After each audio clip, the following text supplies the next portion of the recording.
Di nuovo buongiorno a tutti voi, ben trovati all'appuntamento in diretta con A Voi la Linea. Partiamo da Udine, dove questa mattina nel quartiere di Sant'Osvaldo una piazza è stata intitolata alla martire istriana Norma Cossetto. Diverse le autorità presenti, c'era anche la partigiana Paola Del Din, medaglia d'oro al valor militare. Ha seguito per noi la cerimonia Isabella Gregorato.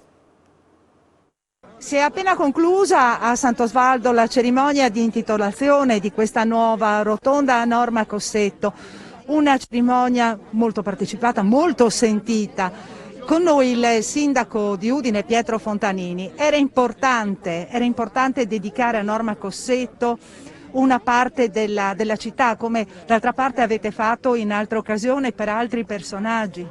Sì, è importante perché tanti profughi sono venuti a Udine, sono stati ospitati prima nel campo profughi di via Pradamano e poi sono restati a vivere in città e sono ancora qui residenti con noi, alcuni sono ancora vivi e sono testimoni purtroppo di questo dramma di dover lasciare queste terre che storicamente appartenevano a loro. E poi questa figura importante che è Norma Cossetto, che la commissione toponomastica su proposta della professoressa Del Din ha accettato e abbiamo intitolato questa rotonda proprio per ricordare questa figura simbolo della violenza purtroppo, no? Che tanti hanno dovuto subire. Lei purtroppo è morta in modo terribile, ma tanti non sono morti ma hanno dovuto lasciare i loro affetti, le loro case, le loro proprietà. È stato un dramma che viene ricordato ogni anno con questa giornata del ricordo. Io tra l'altro ero parlamentare nel 2004 e ben volentieri ho contribuito anch'io a istituire questa giornata con una legge proprio dedicata a questo ricordo, perché per tanti anni purtroppo non si poteva parlare di queste cose, era una specie di tabù. Finalmente possiamo dire come sono andate le cose e soprattutto testimoniare e ricordare queste valorose persone che purtroppo in alcuni casi sono anche morte. Ecco, facciamo una battuta anche sulle ombre che ci sono state su questa cerimonia. Ma c'è stato purtroppo un episodio anche qui di violenza, qualcuno ha voluto abbattere il cartello come segnale che queste cose ancora non si devono ricordare, invece noi siamo ben determinati a ricordare queste vittime e a fare memoria per quanto è accaduto tanti anni fa, ma che ancora è presente soprattutto nella memoria di tante persone che, ripeto, vivono qui nella città di Udine. Con noi c'è anche la medaglia d'oro per la resistenza, la professoressa al valor militare, ecco, la professoressa Paola Del Din, che ha avuto modo di conoscere personalmente Norma Cossetto. Per pochi minuti non è che mai abbia avuto, però ho sentito il racconto di quello che era successo di prima mano delle sue compagne di patria, diciamo, dalle altre istriane, e naturalmente era una cosa estremamente scioccante, d'altra parte è terribile, d'altra parte era quello che si poteva aspettare dal mondo che veniva avanti, in quella maniera, perché non solo c'era la guerra lì attiva al momento, ma c'era stata anche prima per generazioni, no? Giustamente si dice Versailles non ha concluso, è stato il primo atto di una seconda guerra, ecco, e questo è quello che noi stiamo ancora scontando se non abbiamo la capacità di aprire gli occhi e di dire guardate, accettate che avete sbagliato, perché abbiamo sbagliato anche noi, sì, senz'altro da una parte e dall'altra, ma se si discute, se si parla, se si accettano le cose, a un certo punto anche i problemi trovano una loro soluzione, una loro comprensione, perché la storia passa e il tempo guarisce tante cose. Un piccolo ricordo di Norma Cossetto e anche della sua storia. Mi ricordo questa ragazza proprio, quello che si vede sulla fotografia, queste belle guance della ragazza sana che va fuori all'aria e che prende il sole. Quello lo ricordo perché era proprio, noi eravamo così allora, non eravamo sofisticati per niente, perché non c'era l'abitudine qui, insomma, nelle persone, ragazze normali come noi, ecco. E quindi anche lei è così, una ragazza sana, viva. Impossibile che sia finita così, ecco. Una cosa incredibile, orripilante, vero? Ecco, lei era stata fermata da un gruppo un gruppo di... Erano 2 altri italiani, all'università ci trovavano di tutto, perché c'erano, venivano a Padova, noi c'erano quelle che stavano in collegi, si fermavano, lei insegnava, allora forse aveva urgenza di ritornare e prendeva la bicicletta per andare a insegnare nei paesi dell'interno. Però diceva, no, i Seboni, mi ricordo parlando veneto, i Seboni, mi fa dentro in bicicletta, non mi fa mai ite. Troppo presto ho detto, le conseguenze, no? Basta trovare il pazzoide fanatico, lurido anche bisogna dire, perché non c'è passione politica che giustifichi atti del genere. Ecco, assolutamente. Vuol dire che proprio era uno stadio animalesco.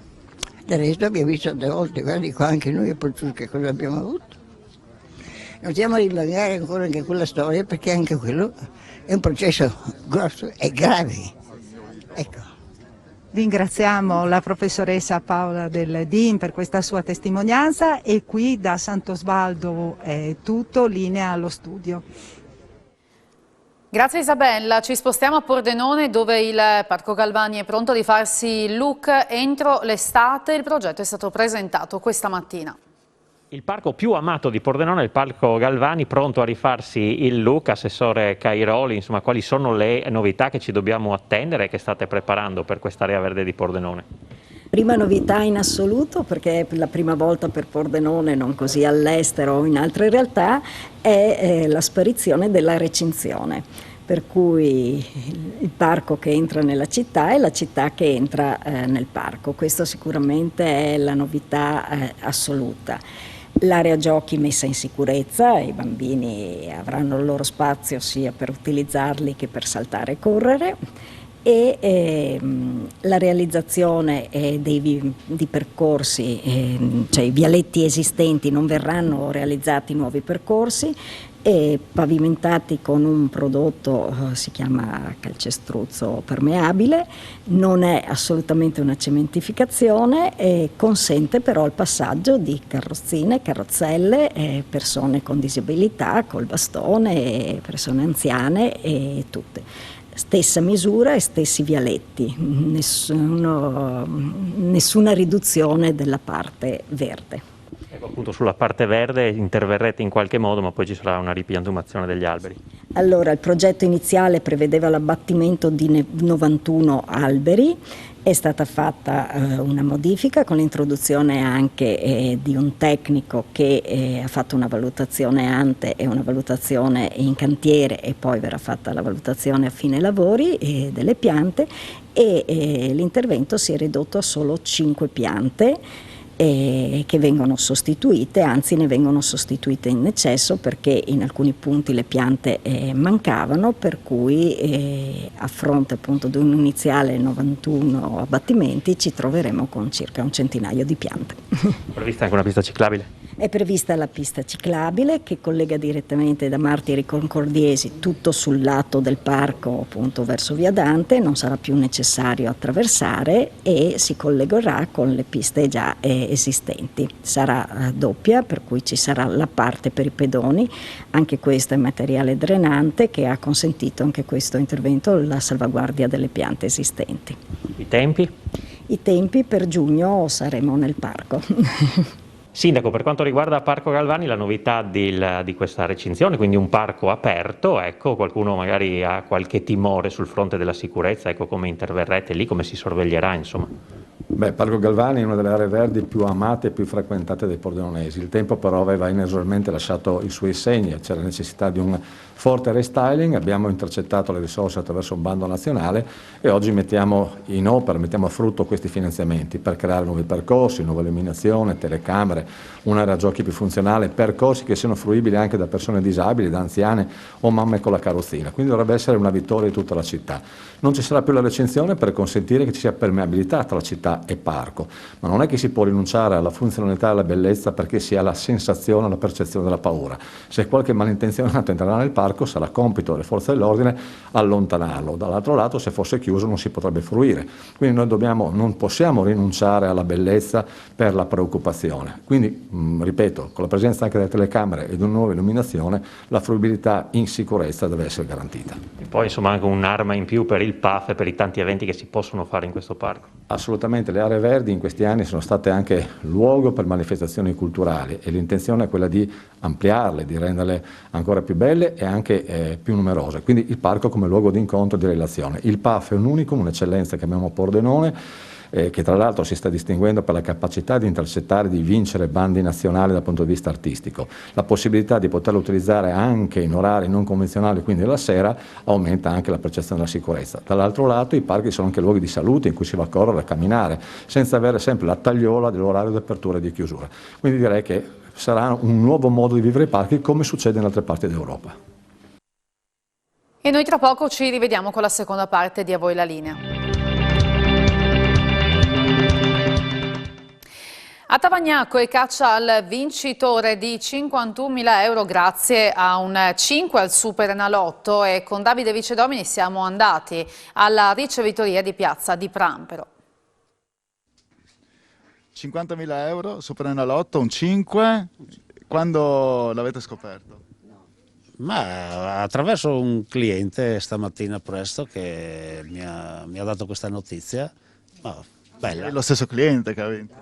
No, lui aveva giocato altre cose, però sono cose belle, sono cose che fanno piacere. Spero che chi ha vinto se lo meriti, insomma. Ha avuto passione di giocare, quindi è giusto che abbia vinto. Non avete un identikit, qualcuno? No, perché vengono a giocare tanti. Poi proprio ieri pomeriggio ero anche assente che era mio figlio che faceva, quindi non ho neanche visto. Ma generalmente sono abbastanza sempre quelli che giocano, non sono quotidianamente. Però sì, non posso avere idea. Si va tanto lontano però se sono No, sono qua del luogo, sicuro. Che insomma il nostro giro, se non è Tavagnacco, può essere Pagnacco o Branco, insomma non ho clienti che vengono proprio da lontano. Riceviteria fortunata, avete avuto già altre vincite in passato? Sì, avevamo avuto in altri giochi, a Lotteria Italia avevamo vinto 50 milioni, quando c'era ancora, abbiamo avuto alcune vincite belle. Siamo fortunati perché siamo ottimisti, no? E l'ottimismo è il sale della vita, quindi no, va bene, mi fa molto piacere, spero che continuino a frequentare, insomma, è tanti anni che siamo qua sulla piazza. Cosa si aspetta dal vincitore nei suoi confronti, visto che è una riceviteria fortunata? Sì, ma basta stappare una bella bottiglia insieme che siamo felici così.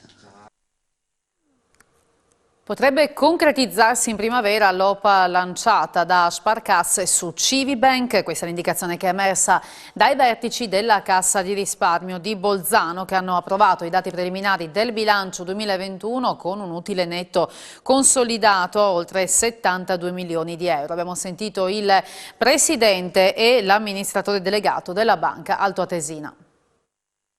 C'è un passo in avanti anche rispetto a quest'OPA su Civibank, allora quali sono i tempi anche in cui pensate di chiudere questa operazione?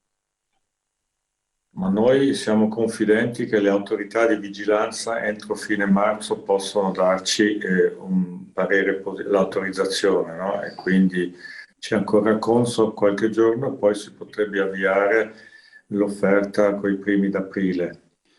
Confidiamo che sia comunque un percorso condiviso e diciamo friendly.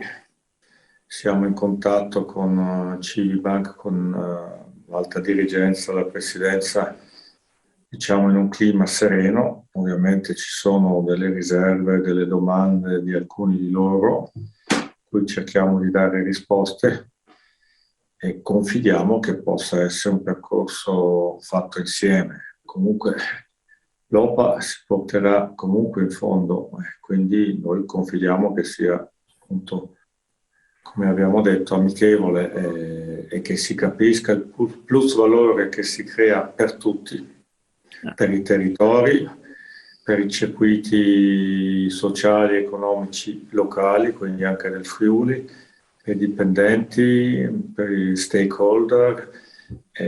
Comunque siamo convintissimi di creare plus valore per tutti. Riteniamo anche che, vista anche l'evolversi della situazione bancaria in Veneto e in Friuli negli ultimi anni, ci sia molto spazio ancora di crescita per Civibank e noi saremo contenti, felici ed onorati di poter contribuire a questo sviluppo. Deve rimanere l'azienda, deve rimanere il marchio, ovviamente molta fiducia, una ricchezza di tutte le aziende, anche di Civibank, sono i collaboratori, i dipendenti, e quindi noi riteniamo che ci sia molto spazio per Civibank di crescere in Friuli e anche in Veneto. In che tempi contate di chiudere l'operazione? Innanzitutto bisogna ovviamente riuscire a fare l'operazione e ottenere le maggioranze giuste, però se i tempi sono i tempi tecnici vuol dire che entro metà maggio si dovrebbe chiudere l'operazione. Con che maggioranza immaginate di chiudere l'operazione? L'obiettivo è comunque, noi abbiamo una soglia minima del 45% che esprime un controllo della banca, ma noi contiamo di superare assolutamente la maggioranza per dare un segnale forte di stabilità, di sicurezza a tutti gli operatori anche di Civibank che debbono confidare in un gruppo forte, solido. Il nostro bilancio dice che siamo una delle banche più solide e sicure non solo nel nostro segmento a livello nazionale. Civibank riteniamo vada a provare, da quanto sappiamo, un ottimo bilancio, una banca buona, solida, anche lei, con degli ottimi numeri, e quindi potremo fare un gruppo molto molto importante nel Nord-Est. Come ho detto, ha possibilità di sviluppo molto molto positive, ecco. Quello del 2021 è stato un bilancio da record per la vostra banca. Ma noi riteniamo che il bilancio 2021 sia un bilancio che conferma un trend molto positivo che abbiamo avviato già da diversi anni. Le nostre strategie erano quelle che puntavano ad avere una banca caratterizzata da un basso livello di rischio, da una buona solidità patrimoniale e da una vitalità commerciale che credo oggi si rifletta in maniera molto evidente. Ci piacerebbe immaginare che in un prossimo futuro questo tipo di strategia possa diventare anche la strategia del nuovo gruppo, e quindi una strategia dove le esperienze positive di Civibank da una parte, le esperienze positive di Sparkasse dall'altra, messe a fattore comune, possano completarsi a vicenda, rafforzando tutte e due le banche. Autotrasportatori in crisi a causa del caro carburanti, con il prezzo che vola verso i 2 euro e il comparto che rischia di collassare. L'Unione Europea deve intervenire sulle accise, i nostri concorrenti dall'est sono avvantaggiati rispetto a noi, dicono, e il rischio è la scomparsa del settore. Masotti, prima di tutto parliamo di questo caro carburanti. Leggiamo che gli autotrasportatori sono i primi ad essere, diciamo, tartassati da questa... non possiamo neanche dire la novità, perché è un po' da ottobre che sono schizzati in alto i prezzi, però aumentano sempre di più, non c'è una fine. Beh, stiamo molto preoccupati, la categoria è in subbuglio in questo momento proprio perché questo trend di aumento del carburante sembra non fermarsi. Siamo partiti l'anno scorso, ma ben prima di ottobre, e questo trend che si era rallentato verso la fine dell'anno adesso è ripartito in maniera violenta e pare non avere fine, e questo ovviamente per noi autotrasportatori, in cui il carburante incide per circa 1/3 dei nostri costi di esercizio, è una grossa preoccupazione. Parliamo di centinaia di migliaia di euro all'anno che si bruciano appunto in carburante e nei suoi aumenti. 1/3 l'hai detto, ma mi sa anche posso anche fermare quasi metà tra poco. Se dovesse continuare così non si sa dove si arriva. Certo, diciamo che a bilancio dell'anno scorso rappresentava 1/3. È chiaro che se il trend continua a salire e le previsioni davano $100 al barile per fine marzo, ma siamo già arrivati a 91 e quindi forse ci arriveremo ben prima di fine marzo ai $100 al barile, ma addirittura le previsioni danno anche a $150 al barile per fine anno, è chiaro che la preoccupazione c'è. Perché $150, mi scusi, quanto potrebbe voler dire poi per il prodotto finale del carburante? Tanto per far capire anche alla gente che ci sta seguendo. Allora, il calcolo è particolarmente complesso perché poi riguardano l'accise. Perché ovviamente mescolate nel prezzo c'è anche la parte dell'accise, che quella è fissa e sono soldi che introita lo Stato, così come l'IVA invece è parte variabile. Dopodiché quello che incide molto è anche il rapporto nel cambio con il dollaro, perché anche quello ha un'incidenza sul valore di acquisto, perché il barile è quotato in dollari e va convertito in euro. Quindi in realtà il calcolo dell'importo è, ma certamente i 2 euro al litro sono superati se il trend continua in questa direzione qua, e per noi è un grosso problema, perché possiamo anche andare dai nostri clienti a chiedergli aumenti, ma è chiaro che oltre una certa soglia diventa non più interessante vendere il prodotto magari in Spagna piuttosto che in Francia, piuttosto che all'estero, quindi maggiore aumenta il costo del carburante e minore è la propensione all'esportazione delle nostre imprese. E siccome le nostre imprese friulane hanno una grande vocazione all'export, questo potrebbe essere un indicatore di rallentamento dell'attività produttiva.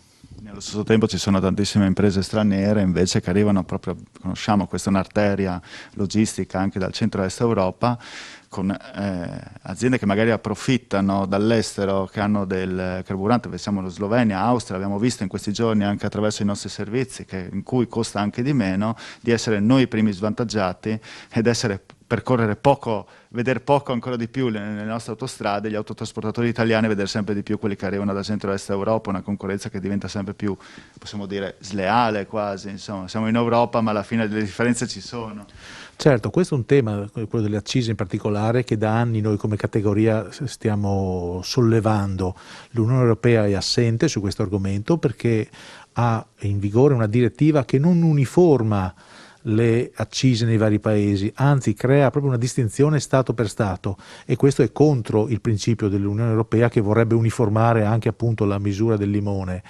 E questo permette a paesi in particolare dell'est, in particolare la Polonia, l'Ungheria, di offrire carburante a prezzo molto basso, e quindi sulle nostre autostrade arrivano veicoli dai paesi all'est con serbatoi da 1000-1200 litri, quindi pieni di carburante, quindi entrano, non acquistano nulla in Italia, viaggiano andata e ritorno, occupano l'autostrada tra virgolette e fanno concorrenza a noi, che purtroppo non possiamo comprare il diesel in Ungheria perché siamo in Italia e quindi paghiamo accisa italiana. Questa è una concorrenza appunto sleale su cui l'Unione Europea fino adesso si è sempre voltata dall'altra parte, incredibilmente. E termina qui quest'ultimo appuntamento settimanale con A Voi la Linea, che torna lunedì alle 12:45. Grazie per averci seguito e buon proseguimento di giornata. Arrivederci.